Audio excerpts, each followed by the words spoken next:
हमारा अगला वर्ड है कोरम। कोरम ये एक नाउन है। इसका मतलब आसान भाषा में होता है किसी भी मीटिंग या सभा को शुरू करने के लिए कम से कम जितने लोगों का होना जरूरी है। सोच लीजिए, अगर उतने लोग मौजूद नहीं है ना, तो उस मीटिंग को ऑफिशियल या वैलिड नहीं माना जाता। ये एक तरह से आप कह सकते हैं मिनिमम अटेंडेंस रिक्वायरमेंट है। अब सिर्फ डेफिनेशन से शायद पूरी बात समझ ना आए, है ना? तो चलिए इसको और आसानी से समझने के लिए कुछ रियल लाइफ एग्जाम्पल्स देखते हैं। इससे कोरम का यूज बिल्कुल क्लियर हो जाएगा। तो देखिए इस एग्जाम्पल को।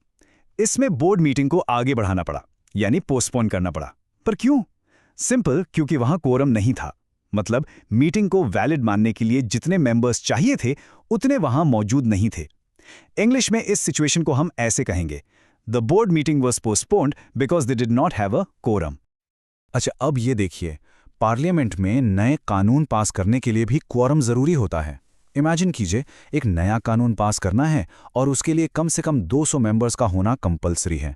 अगर 200 से कम मेंबर्स आते हैं तो वोटिंग हो ही नहीं सकती।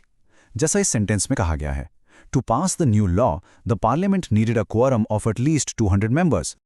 और ये रहा हमारा आखिरी एग्जाम्पल। मान लीजिए बजट पर वोटिंग होनी है, लेकिन जरूरी मेंबर्स अभी तक पूरे नहीं हुए हैं। ऐसे में वोटिंग शुरू नहीं की जा सकती जब तक वो मिनिमम नंबर पूरा ना हो जाए। इसी को इंग्लिश में कहते हैं we can't vote on the budget until we reach a quorum. पता है, ये वर्ड आपको अक्सर न्यूज में सुनने को मिलेगा, खासकर जब बात पॉलिटिक्स या बिजनेस से जुड़ी खबरों की हो। चलिए एक रियल वर्ल्ड न्यूज हेडलाइन देखते हैं। ये देखिए, एक बिल्कुल आम न्यूज हेडलाइन है। इसका सीधा सा मतलब है कि सिटी काउंसिल की एक बहुत जरूरी वोट को फिर से टालना पड़ा। वजह? क्योंकि क्वोरम पूरा नहीं हुआ। देखा आपने कैसे जरूरी लोगों के ना होने से इतने इंपॉर्टेंट काम रुक जाते हैं। हेडलाइन कुछ ऐसी थी, quorum lacking, crucial city council vote delayed again.